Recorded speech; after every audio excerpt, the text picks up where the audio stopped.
يا أيها الذين آمنوا صلوا عليه وسلموا تسليما اللهم صل على سيدنا محمد البارك وسلم صلوا عليه صلاة وسلام عليك سيدي يا رسول الله صلى الله تعالى عليه وسلم.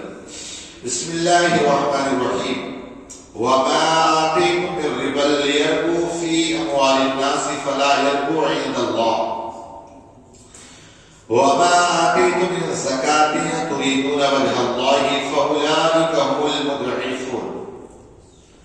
اور تم جو چیز زیادہ لینے کو دو کہ دینے والے کے مال بڑھے تو اللہ کے یہاں نہ بڑھے، اور جو تم خیرات کر دو اللہ کی رضا چاہتے ہوئے تو انہیں کے دونے ہیں۔ اللہ تبارک و تعالیٰ نے فرمایا کہ اگر تم میری راہ میں دو گے تو بڑھتا جائے گا، اور اگر تم نے کسی اور کو پیسے دیے اس نیت سے کہ میرا پیسہ بڑھ جائے تو سمجھ لو کہ آپ بہت بڑے خسارے اور نقصان میں، یعنی گویا کہ سود پہ پیسے دینا۔ آج ہوتا ہے نا، انسان کسی کو قرضہ دیا اور اس پر زیادہ پیسے وصولتا، یہ بہت بڑا گناہ ہے۔ حدیث پاک کے اندر آیا کہ قیامت کے دن جو سود خور انسان ہوگا اس کا پیٹ اتنا بڑا ہو جائے گا کہ پیٹ بڑا ہونے کی وجہ سے بار بار گرتا رہے گا۔ یعنی جب میدان محشر میں سب کچھ چلنا ہوگا نا، جانا ہوگا میدان میں، تو وہ انسان کا پیٹ اتنا بڑا ہوگا کہ بار بار گر جائے گا، بار بار گر جائے گا۔ ایسی پوزیشن ہوگی اس انسان کی۔ اور کہا سود والے کا بڑا خطرناک معاملہ ہے۔ سود کا کاروبار کرنے والا کہ اس کی اولادیں نیک نہیں ہو سکتی، وہ خود نیک نہیں ہو سکتی، لیکن ہاں اگر بندہ اللہ کی رضا کے لیے اللہ کی راہ میں دے دے تو یاد رکھو اللہ تبارک و تعالیٰ اسے بہت بڑھا دے گا۔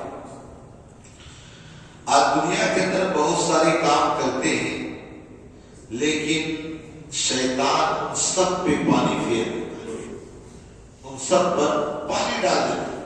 چاہے کوئی سا بھی آپ کام کرو، نیکی کرو، بس شیطان نے دماغ میں بات ڈال دیا یا تیری تعریف ہو گئی بیکار۔ اس لیے کل بتایا تھا کہ فرقہ ملامتیہ والے کا معاملہ یہ کہ اگر ان کی کوئی تعریف کرنے لگے تو ایسے کام کریں گے جس سے لوگ ان کی برائی کریں، ارے یار وہ ایسے ظاہر میں نماز پڑھیں گے نہ ظاہر کی کچھ بھی نہیں کریں تاکہ لوگ ان سے نفرت کر کے دور بھاگیں۔ لیکن ہاں یہ بھی بتا دوں کہ شریعت کی بات انہیں کہہ دی جائے تو اسے انکار بھی نہیں کریں گے، چلو میرے ساتھ نماز پڑھو تو انکار نہیں کر سکتے۔ یہ جو لوگ ہوتے ہیں نا شریعت کے مقابلے میں اپنی چیزوں کو نہیں لاتے۔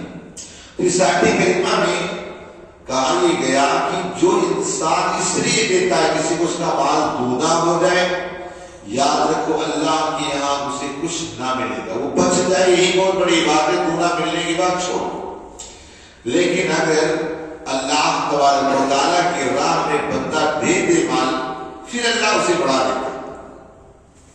اسی لیے مولا کائنات علی مرتضیٰ سے جب کسی نے پوچھا تھا کہ علی علم کے بارے میں کچھ ہمیں بتائیں تو فرمایا کا علم اور مال میں بڑا فرق ہے۔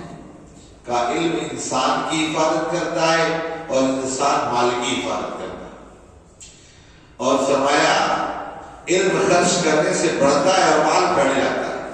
اگر آپ اپنے پرسنل یوز میں لائیں گے تو ظاہر سی بات اللہ کی راہ میں دیے تو ہو جائے گا۔ بہرحال اس آیت کریمہ میں بتائیے یہ گیا کہ کوئی انسان سود پہ پیسے نہ دے۔ بہت سخت اس کی سزا ہے۔ آپ کو بتاؤں ایک اللہ کے ولی بعد میں بنے حضرت حبیب اجمی رضی اللہ عنہ، پہلے یہ بھی ایک سود کا کاروبار کرتے تھے، بڑے بزنس مین تھے، سود وغیرہ نہیں کرتے تھے۔ ایک دن کسی قرضدار کے گھر پہنچے سود لینے کے لیے، کہا کچھ نہیں، کہا کچھ نہیں، کہا کوئی چیز نہیں، کہا نہیں، کہا بس ابھی صدقے میں مجھے بکری کا ایک ٹکڑا ملا ہے، وہی گوشت رکھا، وہ کچھ نہیں، کہا چل رہا اسی کو لے۔ اس کو لیا، حبیب اجمی رضی اللہ تعالیٰ عنہ سے آئے، آ کر اپنے بیوی کو دیا، کہا اسی کیونکہ جسے پیسے دیا تھا وہ بڑا غریب انسان تھا، بہت غریب انسان. اس لیے کہا گیا کہ کوئی کسی کو قرضہ دینے کی طاقت نہ رکھے تو اتنا اللہ تعالیٰ ہر دن تمہیں صدقے کا ثواب دے گا، صدقے کا ثواب دے گا. اسے وسعت اللہ ہی نے تو دیا، اللہ کے بندوں کے لیے آسانی پیدا. اب وہ جب لایا، بیوی نے پکایا، جیسے ہی کھانا نکالنا شروع کیے دیکھا پورا گوشت خون سے تبدیل ہو گیا. بیوی نے کہا اے حبیبی اسی باز آ جا، باز آ جا. مطلب کتنی بار کہا کہ یہ سب چیزیں چھوڑ دے، اللہ کا قہر ڈھونڈ رہی، اللہ کے غضب میں. حضرت حبیب اعظمی کے دل پر ایک اثر ہو، کہا نہیں اب مجھے یہ سب کاروبار نہیں کرنا ہے، اب میں ان سب کو چھوڑ دیتا ہوں. سیدھے میں لا کے اس دور کے جو اللہ کے ولی تھے حضرت امام حسن بصری رضی اللہ تعالیٰ ان کی بارگاہ میں کہا میں جاؤں گا، توبہ کروں گا. ابھی آج کے بعد سارا کاروبار بند. اب یہ اپنے گھر سے نکلے نا، اپنے گھر سے جیسے نکلے نا، ایک مقام پہ کچھ بچے کھیل رہے. جیسے ہی دیکھا وہ سارے بچے چلانے لگے، کہنے لگے اے بچوں ایک سائڈ میں ہو جاؤ. کہا حبیب اعظمی گنہگار جا رہا، کہیں ایسا نہ ہو کہ اس کے پیروں کی دھول ہمیں پڑ جائے جس کی وجہ سے ہم بھی بدبخت ہو جائیں، ہم بھی گنہگار ہو جائیں.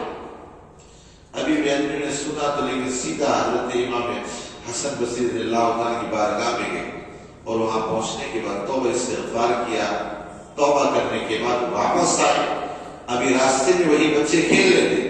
سارے بچے آپس میں کیا کہتے ہیں، اے بچوں سائڈ میں ہو جاؤ، اس لیے کہ حبیب اعظمی آ رہے ہیں، کہیں ایسا ہو کہ ہمارے پیروں کی دھول ان پر پڑ جائے اور ہم گنہگار ہو جائیں. آپ سوچیں صرف انسان سچے دل سے کنیکشن اپنے رب سے کر لے تو اللہ رب سے کتنا بندے سے خوش ہوتا.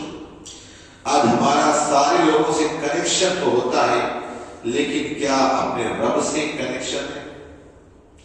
کیا ہم اپنے رب سے واقعی لو لگا کر کے اس کی عبادت کریں، لو لگا کر کے اس کے حضور رہیں، بس اسے یاد کریں؟ ایسا کیا ہوتا ہے؟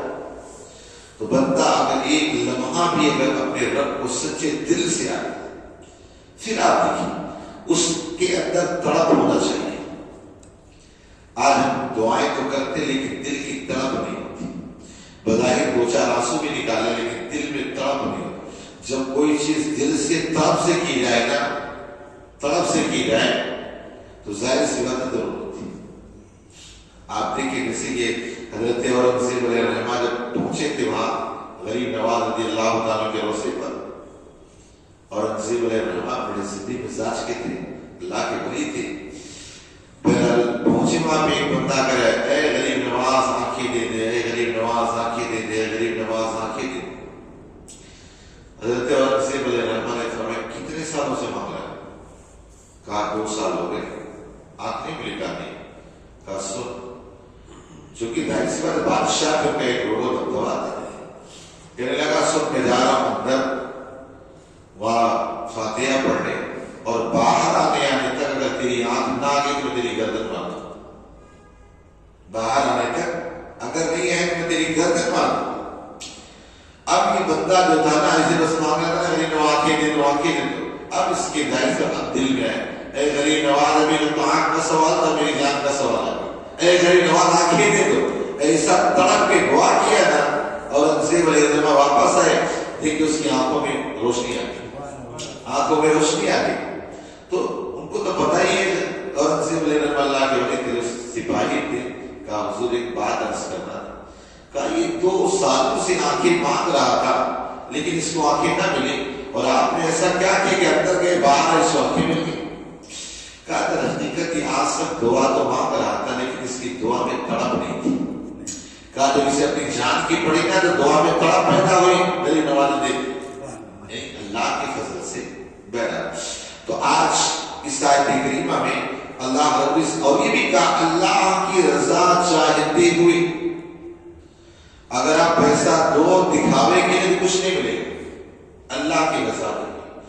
آپ یہ کام بہت مشکل ہو گیا کہ ہم ہر کام اللہ کو راضی کرنے کے لیے ہر چیز میں تو ہم سوچتے میری تعریف ہے، ہر چیز میں ہمارا حال یہ کہ اپنی تعریف ہو یار بہت اچھے ہیں، بہت اچھے. اتنا خوش ہوتے ہیں. اور اگر کوئی تعریف نہ کرے تو ہم خود ہی کرتے ہیں. میں بہت نیک آدمی ہوں, آپ کا امام ہوں, میں خود ہی تعریف کر لیتا ہوں. آج حال یہ ہمارا بن چکا ہے. یاد رکھیں تعریف صرف اللہ کی, اس کے علاوہ کوئی تعریف کے لائق ہے. یہ تو اس کا کرم ہے کہ ہمارے کتنے عیبوں پہ پردہ ڈالے. اگر وہ عیبوں کو کھول دینا تو کسی کو چہرہ دکھانے کے لائق نہیں. آپ سوچیں ذرا اپنے آپ میں غور کریں کیا کیا کرتے ہیں, کیسے کیسے ہمارے کام. وہ کتنا بڑا ستار ہے کہ ہمارے عیبوں پہ پردہ ڈال کے رکھا ہے. نیک وکار کسی طرح بن کے گھوم رہے. اور ہم دعا بھی کرتے کہ اے میرے نقول محشر میں نام ستار ہے تیرا ہے. اے اللہ دنیا میں تو نے ہمارے عیبوں پہ پردہ ڈالا, مولا آخرت میں بھی پردے ڈالا. اور یقین اس کی ذات سے امید ہے پردے ڈال دے گا, کسی کو پتہ نہ چلے. یہ اور بات ہے کہ ہم خود ہی ہے ایک دوسرے کھول لیتے ہیں.